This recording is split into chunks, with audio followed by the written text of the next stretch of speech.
চতুর্থ ধাপে ৫৪টি উপজেলায় নির্বাচনের তফসিল ঘোষণা করেছে নির্বাচন কমিশন। ভোট হবে ৫ই জুন।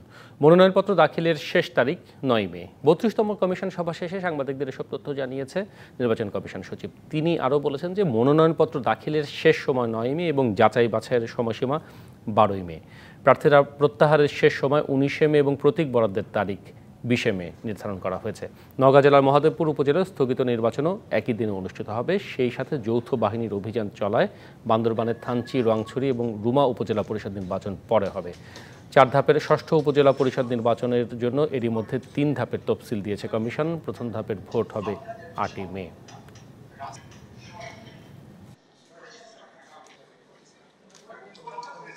ষষ্ঠ উপজেলা পরিষদ সাধারণ নির্বাচনের চতুর্থ ধাপের মনোনয়নপত্র দাখিলের শেষ তারিখ ৯ মে বৃহস্পতিবার। মনোনয়নপত্র বাছাই ১২ মে রবিবার। মনোনয়নপত্র বাছাইয়ের বিরুদ্ধে আপিল দায়ের ১৩ থেকে ১৫ মে। আপিল নিষ্পত্তি ১৬ থেকে ১৮ মে। প্রার্থিতা প্রত্যাহারের শেষ তারিখ ৯ মে রবিবার। প্রতীক বরাদ্দ ২০ মে সোমবার এবং ভোট গ্রহণ, যেটা আগে থেকে আপনারা জানেন যে ৫ জুন।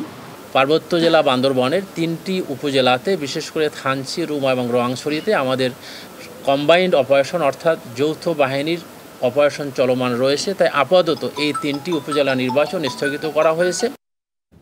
এই বিষয় নিয়ে আমরা আরও কথা বলবো। আমাদের সাথে সরাসরি যুক্ত হচ্ছেন আওয়ামী লীগের ত্রাণ ও সমাজ কল্যাণ বিষয়ক সম্পাদক জনাব আমিনুল ইসলাম আমিন।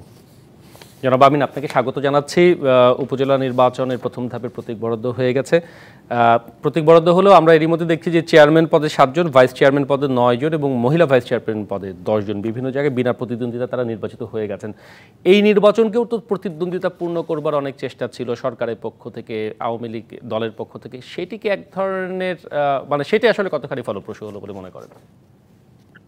না, এটা অস্বীকার করার কোনো সুযোগ নেই। আমাদের সব ধরনের প্রচেষ্টা ছিল নির্বাচনকে আরো বেশি প্রতিদ্বন্দ্বিতাপূর্ণ করে তোলার জন্য, এবং সেই লক্ষ্যকে সামনে রেখে আমরা অনেকগুলো পদক্ষেপও গ্রহণ করেছিলাম।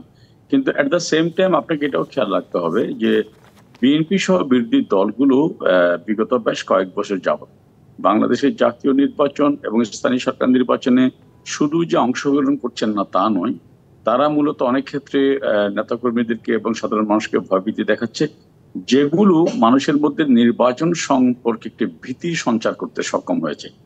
মূলত আসলে আমি মনে করি যে গণতান্ত্রিক রাজনীতিতে বিএনপি একটি চরম বাধা। এই কারণে তারা জনগণকে তাদের প্রার্থী সিলেকশন করার ক্ষেত্রে, ইলেকশন করার ক্ষেত্রে তারা প্রার্থীর সামনে যে অপশন, সেই অপশনটা ওরা ছোট করে ফেলছে। অর্থাৎ সাধারণ মানুষের সামনে যদি বেশ কয়েক মতের বা চিন্তাধারার বা আদর্শের প্রতিদ্বন্দ্বী যদি নির্বাচনে আসে, তাহলে মানুষের সামনে অনেকগুলো অপশন থাকে যে তারা কাকে বেছে নিবে। কিন্তু বিএনপি নির্বাচনে অংশগ্রহণ তো করছে না এবং কাউকে অংশগ্রহণ করতে দিচ্ছে না, যে কারণে মানুষ যে তাদের একজন পছন্দের প্রার্থী বেছে নিবে সেই জায়গাটাও কিন্তু বিএনপি ছোট করে নিয়ে আসছে। সুতরাং এক ধরনের মানুষের আগ্রহ কমে যাচ্ছে এটির কারণে। না, রাইট, আমি সেটা বলছিলাম যে ভোটের প্রতি মানুষের আগ্রহটা বাড়বে কখন? যখন মানুষ দেখবে যে আমার সামনে অনেকগুলো অপশন আছে, যে আমি এখানে যে কাউকে বেছে নিতে পারবো। মানুষ যদি দেখে যে না, এখানে কোনো অপশন নেই, একজনে আছে বা একই মতের হয়তো ২ জন বা ৩ জন দাঁড়িয়েছে, তখন কিন্তু মানুষের সামনে অপশনটা যখন কমে যায় অথবা মানুষ যখন নিশ্চিত হয়ে যায় কে জিতবে, তখন কিন্তু সেখানে মানুষের আগ্রহ কম থাকে। আপনি যদি খেলাধুলার দিকেও তাকান, ফুটবল খেলা বলেন, ক্রিকেট খেলা বলে, যখন দেখবেন যে একটা শক্তিশালী প্রতিপক্ষের বিরুদ্ধে, যেমন আমি যদি বলি ওয়েস্ট ইন্ডিজ অস্ট্রেলিয়ার সাথে যদি হংকং এর একটা ক্রিকেট খেলা হয়, সেখানে দর্শক মাঠে দেখতে যাবে না, কারণ জানে ওয়েস্ট ইন্ডিজ অস্ট্রেলিয়া জিতবে।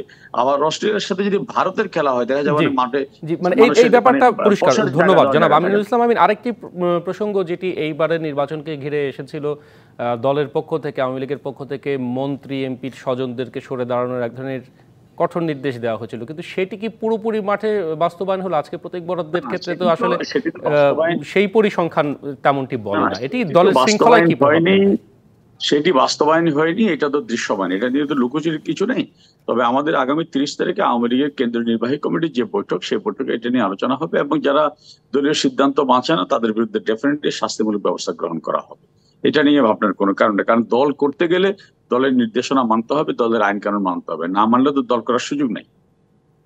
আর আরেকটি বিষয় যে এবার প্রতীকবিহীন অন্তত মানে দলীয় প্রতীকবিহীন যেটি আওয়ামী লীগের প্রতীক নৌকাবিহীন নির্বাচন হচ্ছে, সাধারণ মানুষ ভোটার তাদের আপনি শুরুতে বলেছেন এক ধরনের আগ্রহের ঘাটতি রয়েছে, তারপর যদি শক্তিশালী প্রতীকও তারা যদি না দেখে সেইখানে কি প্রভাব পড়তে পারে সেটি বিবেচনায় ভোটারদের মনোভাব আপনারা কিভাবে দেখছেন? না, মূলত বাংলাদেশে স্থানীয় সরকার নির্বাচন গত দুটি আমলে মানে দুটি টার্মেই দলীয় প্রতীক হয়েছে। একেবারে পাকিস্তান আমল থেকে যদি আমি শুরু করি, এখানে কিন্তু কখনো দলীয় প্রতীক ছিল না।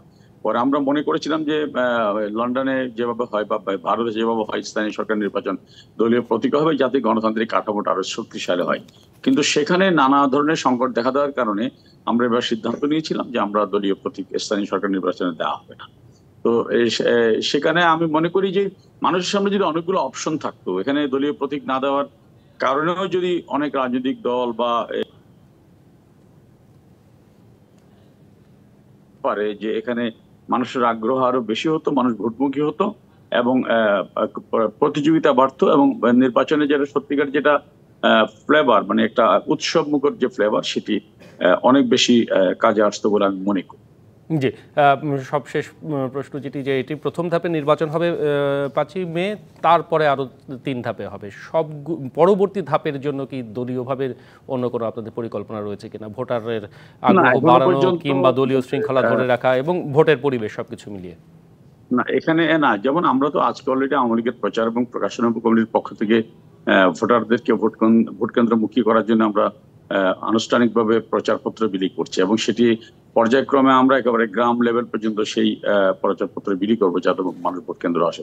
পাশাপাশি মানুষকে যারা ভোটে আসতে দিতে চাচ্ছে না, বিএনপি জামাত সহ অন্যান্য রাজনৈতিক দল যারা মানুষের সামনে থেকে অপশন গুলো কেড়ে নিচ্ছে, তাদের অপরাজনীতি, তাদের সন্ত্রাস, নৈরাজ্য এবং তারা যে দেশকে 5বার দুর্নীতি বিশ্ব চ্যাম্পিয়ন করেছিল, তাদের নেতিবাচক রাজনীতি, সেগুলো আমরা মানুষের সামনে তুলে ধরবো, যাতে মানুষ বুঝতে পারে যে সাদা কোনটা কালো কোনটা।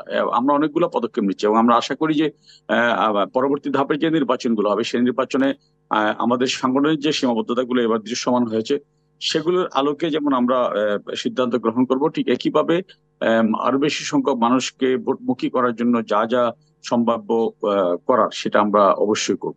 জি, অনেক ধন্যবাদ জনাব আমিনুল ইসলাম আমিন আমাদেরকে সময় দেওয়ার জন্য। আমাদের সাথে যুক্ত হয়েছিলেন আওয়ামী লীগের ত্রাণ ও সমাজ কল্যাণ সম্পাদক। আপনারা দেখছেন ডিবিসির নির্বাচিত সংবাদ।